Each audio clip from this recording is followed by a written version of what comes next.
7:28 amigos, nos vamos a Lima, Perú, para conversar con David Licheri. Él es economista de la Universidad de Mannheim, Alemania, con especializaciones en negocios por la Universidad Católica de Portugal, con experiencia profesional y académica en América del Norte, América del Sur y Europa. También es especialista en estudios de mercado y desarrollo de estrategias empresariales en economías emergentes, interesado en el fomento de la integración regional latinoamericana y su desarrollo económico sostenible. David, es un gusto tenerte por acá. Buenos días. Buenos días, Eduardo. Muchísimas gracias por la invitación. Mira, queremos que compartas con nosotros, porque además Venezuela se inscribe en ese escenario de países y de sociedades que queremos mejorar, que necesitamos enfocar las vías posibles al desarrollo, que nos hable sobre el análisis descriptivo de los casos de Katia y Petare en este 2021. Según datos del Fondo Monetario Internacional, el Producto Interno Bruto de Venezuela disminuyó en aproximadamente 74,7% durante el periodo 2010-2020 y se espera que disminuya en 10% anual a finales de 2021. ¿Por qué esta focalización en Katia y Petare? Creo que es una pregunta muy interesante y empiezo por el porqué de la motivación de realizar este estudio. Yo creo que muy bien sabemos y es conocido globalmente la situación por la que está pasando Venezuela, la merma de su economía, más del 70% del Producto Interno Bruto desde el 2013 hasta ahora ha venido en decadencia. Pero al mismo tiempo se escucha de hace algunos meses o incluso un año para acá que la economía venezolana se encuentra en recuperación, que se encuentra en un proceso de dolarización, que se encuentra dentro de una apertura y que las condiciones de vida van mejorando. Entonces, se escuchan ambas narrativas y queríamos entender un poco cuál es la narrativa más común, ¿no? ¿Cuál vendría a ser la narrativa real? Y yo creo que confirmamos la hipótesis que teníamos, es que dentro de la misma Venezuela se viven mundos muy distintos, lo llamamos las dos caras de la moneda.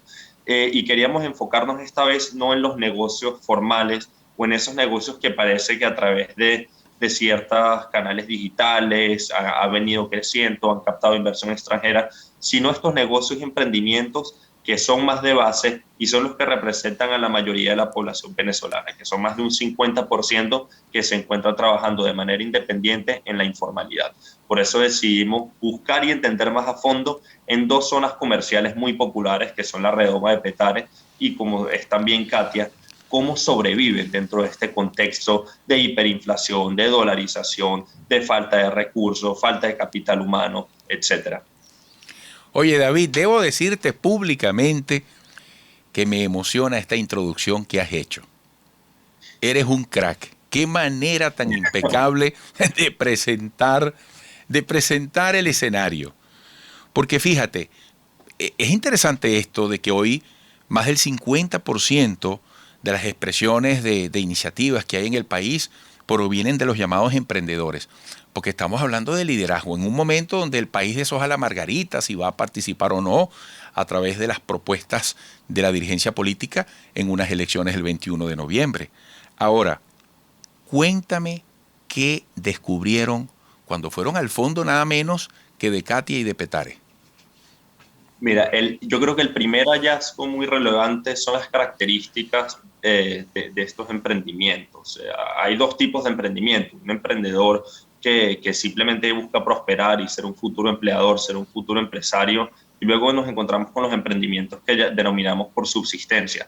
Y la mayoría de los emprendimientos que vemos en estos casos son emprendimientos de subsistencia, es decir, emprendimientos unipersonales de una sola persona que no están registrados, emprendimientos que en su mayoría, entre el 80 y el 90%, se dedican nada más al sector comercio, y un punto más importante es la estructura de costos y gastos que tienen estos. Evaluamos más a detalle y les preguntamos en qué invierten, en qué gastan para poder mantener el negocio en marcha, y el 90%, un poco más del 90% de promedio de los gastos que tienen son en reposición de material y materia prima. ¿Qué quiere decir esto? no hay inversiones en activos, no hay inversiones inmobiliarias, no hay inversiones en tecnología o desarrollo de capacidades, incluso no hay inversiones en salarios. Como es un unipersonal, no se paga un salario, no tienen empleados, sino que las utilidades que generan estos emprendimientos se los meten al bolsillo para reponer luego los materiales que requieren para seguir operando, ¿no? Entonces, estas son las características base que encontramos en esta línea. Por el otro lado, vemos muchas limitantes que vienen dadas por la economía venezolana, como el acceso muy limitado a financiamiento, que es algo que está padeciendo actualmente tanto las empresas medianas y grandes como la economía informal. Un 80% de estos emprendimientos de Gatti Petare han financiado toda su operación con capital propio de trabajo, y luego solo un 20% ha accedido a créditos, pero son créditos personales. La mayoría viene de amigos muy cercanos, familiares, y un porcentaje muy pequeño de prestamistas que viene con tasas de interés súper altas por este mercado que está tan poco desarrollado dentro de Venezuela. Oye, qué interesantes revelaciones, fíjate. Aquí hay que preguntarse por el empleo, aquí hay que preguntarse por el salario, en tiempos de dolarización y como lo acabas de describir, cuando no se cuenta con la capacidad de un crédito bancario. Porque mucho se dice que la bancarización aumenta, sí, pero no hay la figura del financiamiento, de ese apalancamiento. Ahora, sin ánimo de desviar el sentido de lo que nos vienes revelando, eh, y disculpa si ya lo dijiste, pero de toda esta franja en el gráfico, esta franja de emprendimiento, ¿en qué porcentaje está allí el emprendimiento de subsistencia o de sobrevivencia? ¿Cuál es el porcentaje de todo el emprendimiento en este momento? En este momento, a nivel nacional, no tenemos el dato en estas zonas de Cati y Petare un 100%. En realidad, no vemos ningún emprendimiento que realmente pudiera ser un outlier de estas características. Si bien hay unos que son un poco más grandes, sobre todo emprendimientos familiares, tienen un par de empleados de la misma familia que trabajan dentro del mismo contexto, son muy pocos, es bien marginal. Luego, a nivel nacional, por lo poco que hemos visto, no llega a ser ni un 5 o 6% de aquellos que se pueden denominar emprendimientos dinámicos. Representa más bien esta burbuja de dolarización y burbuja que se está formando principalmente en Caracas y en algunas otras ciudades grandes del país.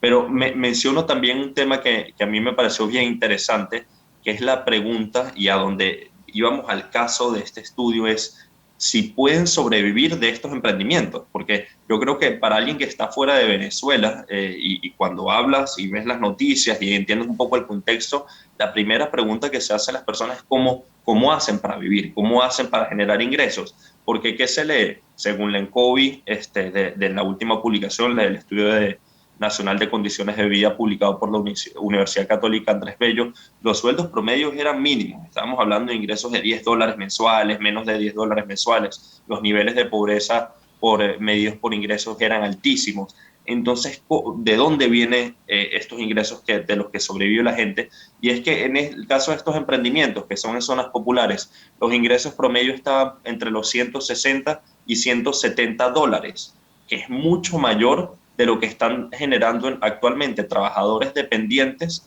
en un contexto de empleado formal dentro de Venezuela. Entonces vemos que esta informalidad va a seguir creciendo, se va a seguir desarrollando este trabajo independiente simplemente porque es mucho más rentable y permite que las condiciones y la calidad de vida de las personas que se encuentran en Venezuela con pocas y limitadas accesos a oportunidades laborales o desarrollo de una carrera profesional es mucho mejor. Va mejorando mientras más se trabaja en esta economía paralela de la informalidad. Incluso otro de los mitos que teníamos, que ya derribamos, era realmente estos emprendimientos pequeños tienen acceso a dólares. Y sí lo tienen. El 90% de ellos ya ponen la etiqueta de sus precios en dólares. Y de hecho el dólar en efectivo es el medio de pago más utilizado tanto en Katia como en Petare. Después de eso son las transferencias bancarias digitales en bolívares. Pero el efectivo en dólares ya le está ganando. Y es el medio, digamos, de moneda más utilizado en Katia y Petare en este momento. Correcto. Wow. Es por un 5% los dólares en efectivo está en 92% actualmente la cifra, es el medio de pago más utilizado en Qatar y Petare. Es una economía dolarizada. Cualquier cosa. Oye, David, qué interesante. Gracias por este sustancioso aporte, además tan bien presentado. Te felicito. Un gran abrazo. Hasta pronto. Un gran abrazo. Gracias a ti, Eduardo, y seguiremos en contacto. Bueno, amigos, un venezolano de este nivel, qué capacitación. Desde Lima, Perú, David Licheri es economista de la Universidad de Mannheim, Alemania, con especializaciones en negocios por la Universidad Católica de Portugal, con experiencia profesional y académica en América del Norte, América del Sur y Europa, especialista en estudios de mercado y desarrollo de estrategias empresariales en economías emergentes, interesado en el fomento de la integración regional latinoamericana y su desarrollo económico sostenible. Esto es lo que yo llamo las letras pequeñas de la vida. No es lo mismo decir el economista David Licheri que leer esto, que me imagino además se queda corto ante otros datos en el currículum de este caballero. Un venezolano para sentirnos orgullosos. Volveremos.